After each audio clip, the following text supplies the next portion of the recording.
Entonces, ecuatorianos, tengan la bondad de escucharme, para que entiendan este país que no tiene claro sus cosas. En la batalla de Tarqui, Bolívar estaba tan ocupado de todo el desmadre que se le provocó en la parte norte de la Gran Colombia, de la República de Colombia, con los enfrentamientos entre Venezuela y Cundinamarca, que definitivamente el enfrentamiento entre la gente de Bogotá y de Caracas era enorme, y él estaba intentando resolver ese problema. Y mientras esto pasaba, el Perú vio la posibilidad de llevar buena parte del territorio ecuatoriano, buena parte, con la complicidad de gente que vivía en el departamento del sur, todavía nos constituía el Ecuador, con la complicidad que alentaban que vengan las tropas peruanas a estar acá. En medio de esa soledad y de lo que se veía venir con el Perú, el coronel Juan José Flores, luego general Juan José Flores y presidente de la República del Ecuador, tuvo que hacer esfuerzos gigantescos, descomunales, para crear un ejército ya propio de acá del departamento del sur, crear un ejército propio que le permita al Ecuador enfrentar, le permita al departamento del sur, perdón por la equivocación, al departamento del sur de la República de Colombia enfrentar las amenazas del Perú. Y lo hizo de la nada. Entonces, ¿cómo es que es el día del ejército ecuatoriano, de un ejército y de un país que se olvida de Flores? O sea, porque ha sido tanta la carga negativa que lanzaron contra Flores, porque el pecado mayor de Juan José Flores, porque en este programa y en los sitios donde yo hablo, trato de hablar claro, en castellano y sin darme rodeos. El pecado de Flores, el verdadero pecado de Flores fue evitar que buena parte del Ecuador se vaya al Perú. Ese fue su pecado. Y no le perdonaron nunca, porque como la mayoría de señoritos eran casados con peruanas, y eso tiene una importancia vital en las familias, porque la gente de la costa mandaba generalmente a los hijos a estudiar en Lima y no a estudiar en Quito. Entonces llegó el momento de hacer honor al amor familiar y todo el mundo quería que esto vaya al Perú. Y entonces eso no le perdonan a Flores. Por eso es que hay esta inconsistencia. Día del Ejército Ecuatoriano creado por Flores, pero no quiero saber nada de Flores. Como que el ejército apareció, el ejército que no era ecuatoriano además en ese momento. El ejército del Departamento del Sur de la República de Colombia. Como que el ejército apareció por generación espontánea. Llegó un momento, y es duro todo lo que voy a decir, que entre las cartas que Flores mandaba a Bolívar pidiéndole auxilio porque la invasión peruana se venía, en un momento en una carta Bolívar le dice a Flores, haga usted lo que le dé la gana con el ejército bajo el mando de Flores. Yo ya me cansé de estar dedicándome a prestar atención a esto. Yo tengo mis cosas a qué ocuparme, tengo problemas mayores. De tal manera de que Flores se la tuvo que batir. De la noche a la mañana, en un acto de profunda injusticia, Simón Bolívar lo nombra cuando ya se vino la invasión peruana, ya el general Plaza estaba en Paita y ya comenzaron a caminar hacia la tierra ecuatoriana, que la tomaron por el lado de Loja. Por Loja tomaron inicialmente, para luego subir a lo que fue la batalla de Tarqui, cerca de la ciudad de Cuenca. Entonces, cuando estuvieron ya rumbo a la invasión, el libertador Simón Bolívar lo nombró al general Sucre. Al general Sucre lo nombró jefe de las tropas del Ejército del Sur. En un acto totalmente inentendible, porque quien hizo ese ejército fue Flores, no Sucre. Sucre, desde que salió de Bolivia, luego del atentado que tuvo, él ya no quiso saber nada de política ni de nada. Fue a la convención de la República de Colombia, la última que hubo, pero ya no jugó ningún papel trascendente.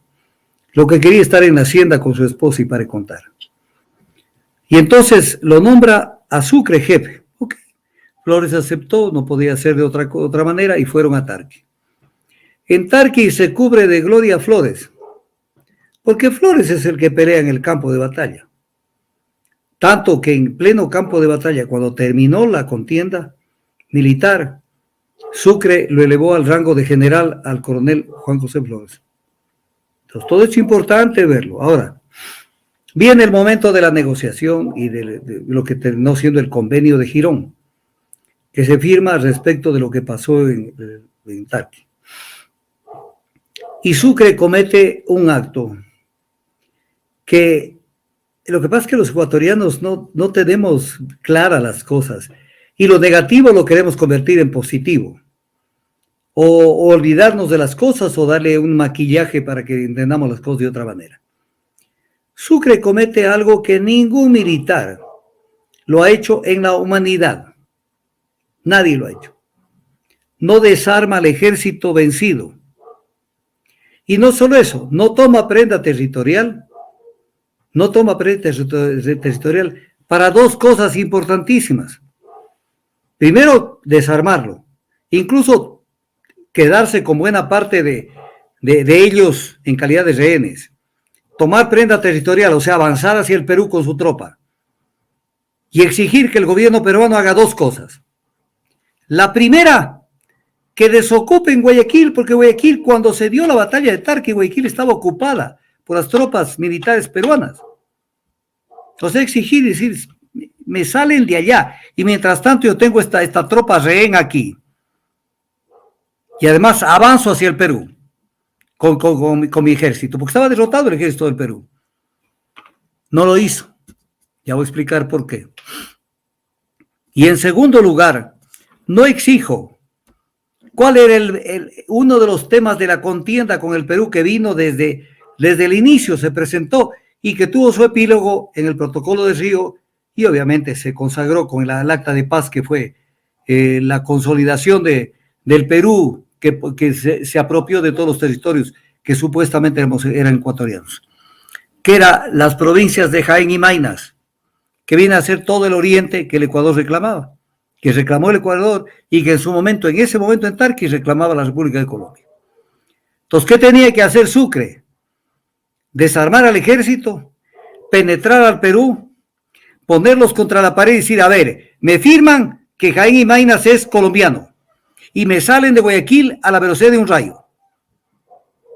Lo que hizo Sucre es más o menos decirles, como cuando sabemos jugar de niños, te gané. ¿Y qué más? No te gané. ¿Y qué más? Nada más. O sea, fue la chambonada, tal vez una de las chambonadas más grandes que cometió esta parte de la República de Colombia, hoy Ecuador, en la defensa de sus derechos territoriales. Ahora, ¿qué pesó en esto? Sucre era una persona muy emocional. Hay que decir las cosas como son. Si no les gusta, ya no es mi problema. Pero las cosas son como son. ¿Qué le pesó a Sucre? La condecoración que en su momento le dio el Perú de Gran Mariscal de Ayacucho. Entonces no se podía pelear con el Perú. Se volvió una dama. Pero esa dama nos reventó. Nos reventó, porque hizo todo lo que no se debía hacer. Pero si usted cree, Jairo, que esto fue todo, no fue todo.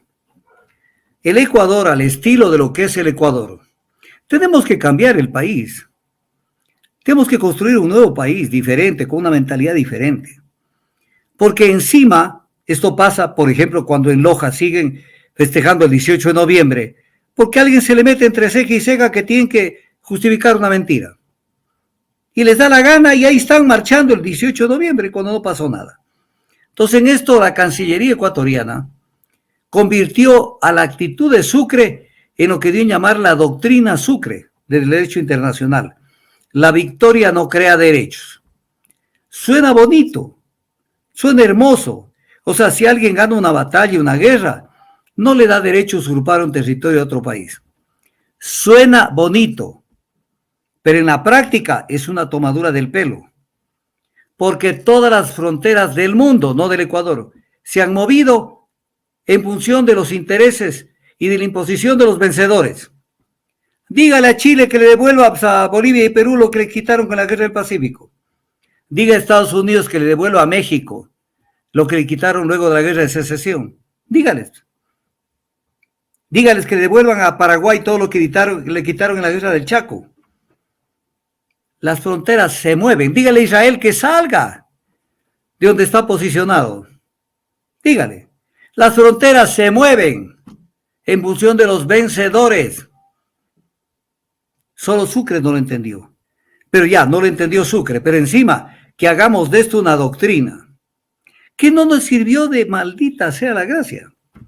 Porque como continuó el enfrentamiento con el Perú, continuó. ¿De qué nos sirvió en términos prácticos todo lo que vino luego? Hasta que al final el Perú nos pintó la cara y nos impuso una paz. Nos impuso una paz donde lo único que hizo es consolidar y consagrar lo que ya lo obtuvo de mil y un maneras, despojándonos de nuestro territorio en el oriente.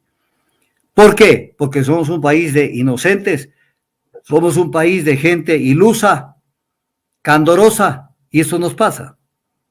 Mientras nosotros discutíamos con el Perú, discutíamos sobre que si es nuestro Jaime Maynas y todo lo que es la Amazonía, el Perú no nos paró bola.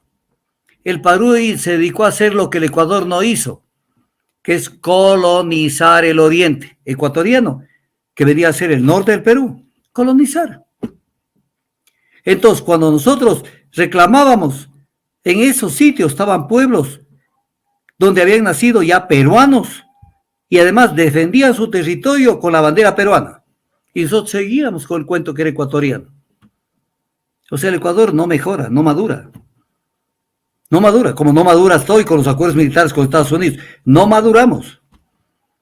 Nos pasa de todo porque no tenemos en las escuelas, en los colegios. Yo decía hoy, en otra entrevista que tuve, ¿cuántas intervenciones deben haber tenido en los establecimientos militares, en algún establecimiento educacional, conmemorando Tarqui, el gran triunfo de las armas de la República de Colombia? ¿Y de qué sirvió? Si Sucre le embarró con el convenio de Girón y le embarró con que no tomó prenda territorial y no desarmó al ejército peruano. ¿De qué sirvió? Ahora, si ustedes quieren seguir festejando eso, festejen nomás, pero ese es el Ecuador, que muchas personas que me escuchan no les debe caer bien, porque los oídos a veces son muy delicados, entonces a la menor cosa se irritan.